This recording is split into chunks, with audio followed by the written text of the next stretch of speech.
कोणार्क, अपना शहर अपनी बात। देखिए मैं पहले आप लोगों को महात्मा ज्योतिबा फुले जो स्कीम है उसके बारे में जानकारी देना चाहूँगा। पर उससे पहले मैं आपको ये बता देना चाहता हूँ, ये जो हॉस्पिटल है जो हमने लगभग 250 से 300 बेड का हॉस्पिटल बनाया हुआ है, उसमें उसको बनाया हुआ आज उसका 20वां दिन पूरा हुआ है। और ये 20 दिन में हम लोगों ने अभी हमारा जो कैपेसिटी है वो बढ़ा के 150 पेशेंट तक लेके आया। अभी हमारे पास 150 पेशेंट से ऊपर एडमिट है। मतलब आप ये समझ सकते हैं कि जो हॉस्पिटल चालू हो के सिर्फ 20 दिन हुआ है उल्लासनगर में, वो हॉस्पिटल अभी मुंबई का सबसे बड़ा प्राइवेट कोविड हॉस्पिटल बन चुका है। 160 के ऊपर पेशेंट आज के दिन में एडमिटेड है और हम हर रोज़ कैपेसिटी बढ़ा रहे हैं, जिससे वो कैपेसिटी 250 से 300 तक हम पहुंचा पाए।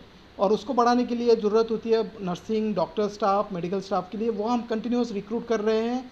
बाहर गांव से डॉक्टर नर्सेस सब आके ज्वाइन कर रहे हैं। उनको जितना सैलरी हो रहा है वो दे के हम लोग काम करवाने के लिए इधर लेके आए हुए हैं। उनको होटल दिया हुआ है रहने के लिए। वो सब हम प्रयत्न कर रहे हैं जिससे हम लोग जल्दी से जल्दी उसमें ज़्यादा से ज़्यादा पेशेंट को सुविधा दे पाए। अब अभी हम बात करते हैं महात्मा ज्योतिबा फुले स्कीम के लिए। महात्मा ज्योतिबा फुले स्कीम में कोई भी राशन कार्ड धारक या कोई भी रहवासी महाराष्ट्र के इसका सुविधा ले सकते हैं। एंड ये सुविधा मतलब एक मिसकंसेप्शन है, मतलब एक गलत फहमी लोगों में है कि मेरे को कोविड हो गया मतलब मुझे हॉस्पिटल में एडमिट हो जाना चाहिए, मुझे महात्मा ज्योतिबा फुले स्कीम मिल जाना चाहिए। वो एक गलत फहमी है। कोविड होना और बीमार होना वो दोनों दो अलग अलग चीज़ें हैं। सिर्फ कोविड होना मतलब बीमार नहीं होते। बहुत सारे लोग एसिम्प्टोमेटिक रहते हैं, सिर्फ उनका कोविड पॉजिटिव आते हैं बट उनको कोई त्रास नहीं होता है। उन लोगों को पहले बात तो है हॉस्पिटल में आना ही नहीं चाहिए एडमिट होने के लिए। अगर वो हॉस्पिटल में एडमिट होना चाहते हैं तो भी उनको महात्मा ज्योतिबा फुले की स्कीम नहीं मिल सकती, बिकॉज महात्मा ज्योतिबा फुले स्कीम कुछ बीमारी 4 बीमारी दिया हुआ है, ARDS एंड पल्मोनरी डिजीज़। ये दोनों चीज़ होना चाहिए। सिर्फ कोविड होने से ARDS भी नहीं हो जाता और पल्मोनरी डिजीज़ भी नहीं हो जाता। इसका मतलब है मतलब सिर्फ कोविड हुआ मतलब आप ये दोनों श्रेणी में आ गए, ऐसा नहीं होता। ये दोनों श्रेणी में आने अगर आप मतलब ये दोनों श्रेणी में आप बताना चाहते हैं कि आप दोनों श्रेणी के पेशेंट हैं तो कुछ टेस्ट करना होते हैं। जैसे आपका SpO2 लेवल कितना है, आपका AVG लेवल कितना है।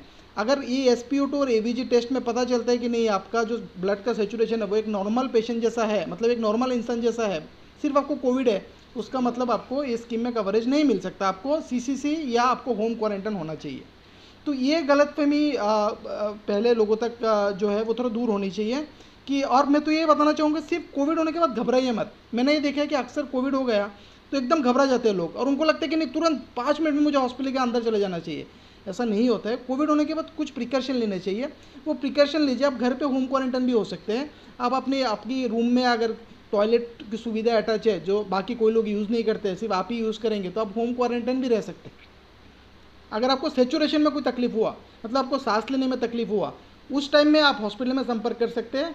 और अगर आपका सेचुरेशन गिर रहा है, मतलब आपका सेचुरेशन 85 या उसके नीचे आ चुका है, तो आप राजीव गांधी स्कीम को सुविधा लेके मुफ्त में ट्रीटमेंट भी ले सकते हैं। हाँ, अगर आप पूरा नॉर्मल है, आपका सेचुरेशन कुछ भी ड्रॉप नहीं हुआ, फिर भी आप हॉस्पिटल में एडमिट होना चाहते हैं, उस केस में महात्मा ज्योतिबा फुले स्कीम भी आपको हेल्प नहीं कर पाएगा, हॉस्पिटल भी आपको हेल्प नहीं कर पाएगा। कुछ लोगों का बिल जो सोशल साइटों पे घूम रहा है, हाँ। 1.5 लाख 1.25 लाख के आसपास बिल है। हम्म। और उनका ऐसा कहना है कि वो 5,000 रुपये डिपॉजिट जमा किए थे। शिवसेना के कोई पदाधिकारी ही हैं जिनका ये बिल घूम रहा है। हाँ। इस बारे में क्या कहना है? ये जो पेशेंट जब हॉस्पिटल में एडमिट हुआ था, पेशेंट को हॉस्पिटल में एडमिट किया, उसके बाद उस टाइम में कोई डिपॉजिट नहीं था, तो हमारे स्टाफ ने 5,000 रुपये में उसको एडमिट किया, करके उसको एडमिट चालू किया। पेशेंट को हॉस्पिटल में छोड़ने के बाद वो रिलेटिव कभी नहीं आया डिस्चार्ज होने तक पेशेंट को देखने के लिए।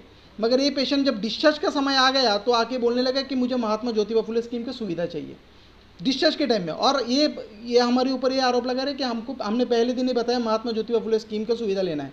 अगर आपने पहले दिन ही बताया होता महात्मा ज्योतिबा फुले स्कीम लेना है तो 5,000 रुपये भी हम नहीं लिए होते थे आपसे। मतलब कहीं तो आपने बोला नहीं था या कहीं पे कोऑपरेट नहीं किया, सिर्फ डिस्चार्ज के टाइम में आपको सुविधा लेनी है या हॉस्पिटल को ब्लैकमेल करना है, इस हिसाब से आपने उस पेशेंट ने इस मैसेज को वायरल किया है या उनके रिलेटिव ने जो भी किया है। फिर भी हमने पेशेंट के रिलेटिव को बार बार बुलाने की कोशिश किया जब डिस्चार्ज उसका डिक्लेयर हुआ है, बट रिलेटिव आया नहीं। मैं सोशल मीडिया पे मैसेज हॉस्पिटल के बारे में आरोप लगा रहे थे। जब हॉस्पिटल के सामने वो रिलेटिव आए, हॉस्पिटल ने जितना हो सके पेशेंट को डिस्काउंट करके दिया है। महापुर साहब ने भी उसके लिए फ़ोन किया और बाकी भी नेतागण जिन्होंने फ़ोन किया, हमने बोला गया था उनको 50,000 डिस्काउंट देने, सिर्फ उसने टोटल बिल में से 40,000 पे किया, 70-80 हज़ार पे ही नहीं किया, डिस्काउंट पे चला गया। बट फिर भी मैंने वो रिलेटिव को यही समझाया कि हम तब भी आपको महात्मा ज्योतिबा फुले में करने की कोशिश करते थे, मगर महात्मा ज्योतिबा फुले क्या बोलते हैं, जब पेशेंट का आप ट्रीटमेंट कर रहे होते हैं तो कुछ बेड में पिक्चर लेने होते हैं। जैसे पेशेंट वेंटी लगा हुआ है तो उसका पिक्चर लीजिए आप उसी डेट का, फिर पेशेंट का एबीजी रिपोर्ट होता है, ब्लड में कितना ऑक्सीजन है, कितना कार्बन है, वो एक मशीन जनरेटेड रिपोर्ट होता है, वो पुराना ट्रीटमेंट आप नहीं ले सकते। तो ये सब रिपोर्ट हमने लिया नहीं है पेशेंट का, जो महात्मा ज्योतिबा फुले के लिए चाहिए होते हैं। तो उसका क्लेम कैसे पास होगा आज के दिन में, क्योंकि उसने डिस्चार्ज के दिन पे बोला उसको महात्मा ज्योतिबा फुले लेना है। नहीं, लोगों का आरोप है कि आप जो है पैसे वाले या जिनके सोर्सेज है उनको आप महात्मा फुले स्कीम का फायदा दे रहे हैं, और जबकि गरीबों को उसका बेनिफिट आप नहीं दे रहे हैं। नहीं, ये बेबुनियाद है, मुझे तो पता भी नहीं चलता कौन पैसा वाला है और कौन पैसा वाला नहीं है। बिकॉज मुझे अगर मैं 170-180 पेशेंट एडमिट करके रखा हूँ आज के दिन में, तो मुझे नहीं पता चलता कि उसमें से अमीर कौन है, गरीब कौन है। और मैं किसी को पूछता भी नहीं, मैं सिर्फ एक ही चीज़ पूछता हूँ, आधार कार्ड भेजिए और आपका RT-PCR रिपोर्ट भेजिए। मेरे तो ये शब्द लोगों को रिकॉर्ड भी हो गया कि किसी ने आधार कार्ड और RT-PCR रिपोर्ट पूछा तो वो डॉक्टर पॉल है। तो ये जो चीज़ है ना, ये गलत फहमी है। मैं किसी को पूछता नहीं हूँ कि आप कितना कमाते हैं, कितना नहीं कमाते, वो भी लिख के भेजिए, इनकम टैक्स का सर्टिफिकेट भेजिए। गलत फहमी है, लोग ये सब फैला रहे हैं। बट मैं आपको बता रहा हूँ कि मैं बहुत ही ज़्यादा से ज़्यादा लोगों को सर्विस देने की मेरा पूरा नियत रह रहा है, और मैं उधर वही कोशिश कर रहा हूँ कि ज़्यादा से ज़्यादा डॉक्टर आए और एक कैपेसिटी जो अभी 160 है उसको कैसे 300 तक पहुँचाया जाए और उल्लासनगर के ज़्यादा से ज़्यादा लोगों को सर्विस दिया जाए। दूसरा, कैश पेमेंट का क्या मामला है? कैश पेमेंट ही आप लेते हैं, ऑनलाइन पेमेंट नहीं लेते? नहीं, कैश ऑनलाइन सारे पेमेंट अवेलेबल रहते हैं। ऑनलाइन में बहुत टाइम साइट डाउन रहता है, बट ऐसा कुछ नहीं है। पेशेंट जैसा चाहे, अगर गूगल पे करना चाहते गूगल पे करते हैं, बहुत लोग घर पे बैठ के ऑनलाइन ट्रांसफ़र करते हैं, बहुत लोग फ़ोन पे ही बोलते थे डिस्काउंट दे दो, हम व्हाट्सएप में डिस्काउंट दे देते हैं। जो भी कर सकते हैं हम कर रहे हैं उल्लासनगर के लिए। बाकी हर इंसान की एक लिमिटेशन होती है, हम भी अपने लिमिटेशन में बंधे हुए रहते हैं। महात्मा ज्योतिबा फुले स्कीम का भी कुछ लिमिटेशन है, वो अपनी लिमिटेशन पे बंधे हुए हैं। सब अपना अपना काम कर रहे हैं, चाह रहे हैं ज़्यादा से ज़्यादा लोगों को सर्विस मिले। तो अभी तक महात्मा फुले योजना कितने लोगों को बेनिफिट दे चुके हैं? आज के दिन में मैं आपको बताऊंगा कि हमारे यहाँ पे कम से कम UMC म्यूनसिपल कॉरपोरेशन और महात्मा ज्योतिबा फुले की योजना के दौरान 30 से ज़्यादा लोगों को सुविधा मिल चुकी है, जो लोगों ने मुफ्त में ट्रीटमेंट ले चुके हैं। और हमने एक महात्मा ज्योतिबा फुले के लिए कस्टमर केयर नंबर जारी करके रखा हुआ है। वो कस्टमर केयर नंबर पे आप संपर्क कर सकते हैं, अपना राशन कार्ड, आधार कार्ड भेज सकते हैं। वो लोग आपको जानकारी देंगे कि आपको क्या क्या डॉक्यूमेंट सबमिट करना है। और मैं लोगों को ये बताना चाहूँगा, कोविड हो गया, आपकी पेशेंट को अपने हॉस्पिटल में छोड़ दिया, इससे नहीं महात्मा ज्योतिबा फुले हो जाता है। महात्मा ज्योतिबा फुले को बहुत डॉक्यूमेंट चाहिए होती है, वो डॉक्यूमेंट आप नहीं भेजेंगे तो महात्मा ज्योतिबा फुले स्कीम हमें पैसे नहीं देगा। ट्रीटमेंट होने के बाद, हमारा प्राइवेट हॉस्पिटल है, हमें पेशेंट को ट्रीटमेंट करने के बाद अगर पैसा नहीं मिला, मेरे जो डॉक्टर्स हैं जिनको मैं 3 गुना 4 गुना सैलरी देके बाहर से लाया हुआ है, लुधियाना से, पंजाब से, दिल्ली से लाया हुआ है, नर्सेज जो आए हुए हैं नागपुर से, पालघर से, ये लोगों को मैं सैलरी कैसे दूंगा? तो मुझे भी उसका क्लेम सेंक्शन चाहिए, और क्लेम सेंक्शन के लिए डॉक्यूमेंट चाहिए। तो ये निवेदन है कि सिर्फ राजीव गांधी का नाम पे पेशेंट को हमारे हॉस्पिटल में थोप के मत जाइए, डॉक्यूमेंट भी दीजिए, साथ में कोऑर्डिनेशन कीजिए हमें, जिससे हमें अप्रूवल मिले पेशेंट को ट्रीटमेंट देने के लिए।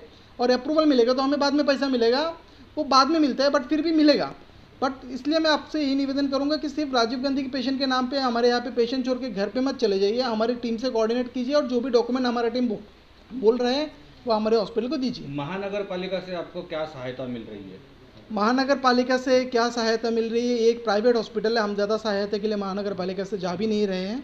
महानगर पालिका ने हमें ये बिल्डिंग अधिग्रहण करके दिया है, उसके लिए हम महानगर पालिका का हमेशा आभार रहेंगे। और हम कोशिश करेंगे कि उल्लासनगर में जो एक कोविड कोई हॉस्पिटल नहीं था, हमारे हॉस्पिटल ये जो बनाया हमने और महानगर पालिका ने मिल के, हमारे महापौर साहब जो हमें पूरा सपोर्ट किया इसको बनाने के लिए, तो हम चाहेंगे कि इसके थ्रू ज़्यादा से ज़्यादा उल्लासनगर के लोगों को ये सुविधा मिले। आज मैं देख रहा हूँ रात को 2-2, 3-3 बजे तक मैं जगा हुआ रहता हूँ, पेशेंट की कॉल आते हैं और पेशेंट को मैं एडमिट नहीं कर पा रहा हूँ बिकॉज मेरे पास डॉक्टर उतना उल्लासनगर से मिल नहीं रहा है, मुझे बाहर से मंगाना पड़ रहा है। मैं कोशिश कर रहा हूँ कि जितना जल्दी मुझे सारे डॉक्टर्स मिल जाए तो मैं जितना लोगों की दुख दर्द को मैं अपने हॉस्पिटल में एडमिट करा के दूर कर पाऊँ, मैं पूरा कोशिश कर रहा हूँ। कोणार्क, अपना शहर अपनी बात।